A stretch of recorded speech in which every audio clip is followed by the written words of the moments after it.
এক নম্বরে যেটা আছে, নারী সংস্কার কমিশন কর্তৃক প্রস্তাবিত সংসদে নারীর প্রতিনিধিত্ব বৃদ্ধি বিষয়টির সাথে ইসলামের সাংঘর্ষিক কীভাবে হলো দেখেন।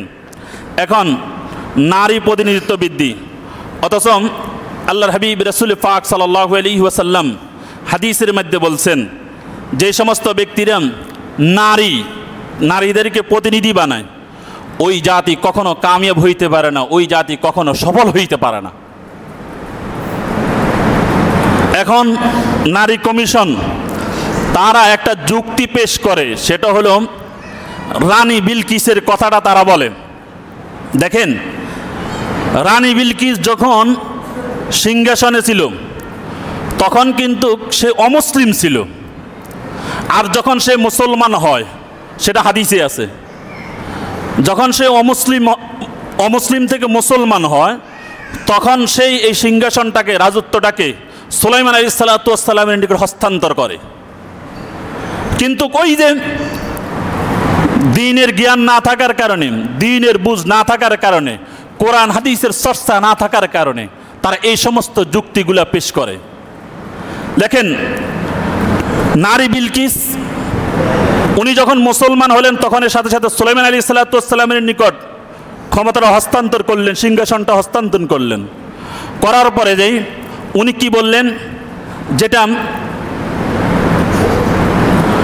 কোরআনে আছে, কিসে আছে?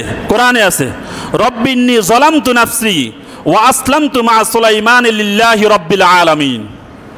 যখন উনি ক্ষমতাটা সুলাইমান আলাইহিসসালাতু ওয়াসসালামের নিকট হস্তান্তর করলেন তখন তিনি বললেন, হে আমার রব, নিশ্চয়ই আমি আমার নিজের প্রতি জুলুম করছি।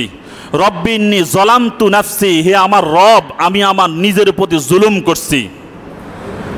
এরপর বলছেন, ওয়া আসলামতু মা সুলাইমান লিল্লাহি রাব্বিল আলামিন, আমি সুলাইমানের সাথে সৃষ্টিকুলের রব আল্লাহর নিকট আত্মসমর্পণ করলাম। সুলাইমান আলাইহিসসালাতু ওয়াসসালামের নিকট তার সিংহাসন, তার ক্ষমতাটাকে বুঝাই দেওয়ার পরে যে উনি কি বললেন, আমি আত্মসমর্পণ করলাম। কার নিকট? সৃষ্টিকুলের নিকট। এটা কোরআনের সূরা আল আনামের আয়াত ৪৬ নম্বর আয়াতে আল্লাহ পাক রব্বুল আলামিন এইভাবে বলে দিয়েছেন। তাহলে নারী প্রতিনিধিত্ব, তদ্রূপভাবে আপনার বুখারী শরীফের হাদিস নং ৪০৮৩ নং হাদিসের মধ্যে হযরত আবু বকর সিদ্দিক রাদিয়াল্লাহু তাআলা আনহু থেকে বর্ণিত রাসূল করিম সাল্লাল্লাহু আলাইহি ওয়াসাল্লাম বলতেছেন যে, উনি বলতেছেন যে আল্লাহ রাসূল সাল্লাল্লাহু আলাইহি সাল্লাম থেকে আমি একটি বাণী জঙ্গি জামালে ওটের যুদ্ধের দিন মহা উপকার করেছি। এটা হযরত আবু বকর সিদ্দিক রাদিয়াল্লাহু তাআলা বলতেছেন, সম্পূর্ণ বুখারী শরীফের হাদিস। সেখানে ভিতরে সে সময় আমি সাহাবাই কেরামের সাথে মিলিত হয়ে জামাল যুদ্ধের শরীক হতে প্রায় প্রস্তুত হয়েছিলাম। আবু বকর রাদিয়াল্লাহু তাআলা বলেন, সেই বাণীটি হলো, নবী করিম সাল্লাল্লাহু আলাইহি সাল্লামের কাছে এই খবর পৌঁছল যে পারস্যভাষী কিসরা তনায়াকে তাদের বাদশা মনোনীত করেছেন। একজন নারীকে কি করছেন? বাদশা মনোনীত করেছেন। তখন তিনি বললেন, কখনোই সে জাতি সফলতার মুখ দেখবে না যারা স্ত্রী লোককে অর্থাৎ নারীদেরকে তাদের প্রশাসনিক নির্বাচন করবে। সেটা আল্লাহর হাবিব রাসূল পাক সাল্লাল্লাহু আলাইহি ওয়াসাল্লাম বলছেন, লা ইউফলিহা কওমুন ওয়ালাউ আমারাহুম ইমরাতুন, যেই জাতি, যেই সমাজ, যেই ফ্যামিলি, যেই পরিবার তার ক্ষমতাটাকে সম্পূর্ণভাবে নারীর হাতে হস্তান্তর করবে, সেই কখনো সফল কাম হবে না। এবার সেটা রাষ্ট্রীয়ভাবে হোক, সামাজিকভাবে হোক, পারিবারিকভাবে হোক, যেই কোনোভাবে হোক না কেন, এই ক্ষমতা আল্লাহ পাক রব্বুল আলামিন সরাসরি দিয়ে দিয়েছেন পুরুষদের হাতে। এটা পুরুষদের নিকট থাকবে। তাহলে আল্লাহর হাবিব রাসূল পাক সাল্লাল্লাহু আলাইহি সাল্লাম বলছেন, তাহলে একটাগুলো আমরা কোরআনের মাধ্যমে পাইলাম, যেটা ওনারা বলছেন যে এই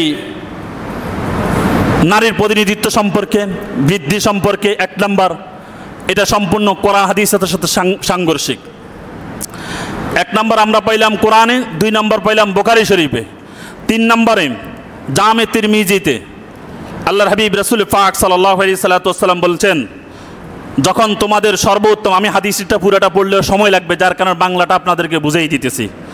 যখন তোমাদের সর্বোত্তম লোকেরা হবে তোমাদের আমির, দুনিরা হবে দানশীল, তোমাদের বিষয় আদি হবে পরামর্শ ভিত্তিক, তখন জমিনের ভূপৃষ্ঠে তোমাদের জন্য উত্তম হবে তার বোতল থেকে। অর্থাৎ তোমাদের মধ্যে যদি সর্বোত্তম ব্যক্তিরাই যদি আমির হয়, নেতা হয়, তাহলে তোমরা সর্বোত্তম ব্যক্তি। কথা বুঝে আসছেনি? আর যখন তোমাদের মন্দ লোকেরা হবে তোমাদের আমির, শিক্ষা নাই, দীক্ষা নাই, কোরআন হাদিসের জ্ঞান নাই, এরা যদি হয়ে যায় আমাদের আমির, আমাদের জন্য নেতা, যা সে নিজে স্বীকৃতি দিতে পারে না, সেই এলাকার নেতা, সে এলাকার কি নেতা, যে কথা বলতে জানে না, যে মানুষকে সম্মান দিতে জানে না, ওই সমস্ত ব্যক্তিরা হয়ে যায় নেতা। এটা সম্পূর্ণ হাদিসের ভিতরে আল্লাহর হাবিব রাসূল পাক সাল্লাল্লাহু আলাইহি সাল্লাম বলে দিয়েছে যে যদি তোমাদের মন্দ লোকেরা হয় তোমাদের আমির, ধনীর হবে কৃপণ, আর বিষয়াদি হবে মেয়েদের হাতে ন্যস্ত, তখন জমিনের উদর হবে তোমাদের জন্য এর উপরিভাগ থেকে উত্তম। অর্থাৎ মৃত্যু তোমাদের জন্য উত্তম জমিনের উপরে বেঁচে থাকার চেয়েও। অর্থাৎ তোমরা যদি তোমাদের যদি ক্ষমতাটাকে যদি তোমরা যদি নারীর হাতে হস্তান্তর করো, তাহলে তোমরা এই জমিনের উপরে বেঁচে থাকা তোমাদের জন্য আর সেটা সম্ভব নয়। তোমাদের এই বাঁচি থাকা কোনো লাভ নাই, তোমরা মৃত্যুবরণ করাই তোমাদের জন্যই লাভ। এটা কি আমার কথা? জামে তিরমিজিতে 2266 নম্বর হাদিসে আল্লাহর হাবিব রাসূল পাক সাল্লাল্লাহু আলাইহি সাল্লাম বলছেন,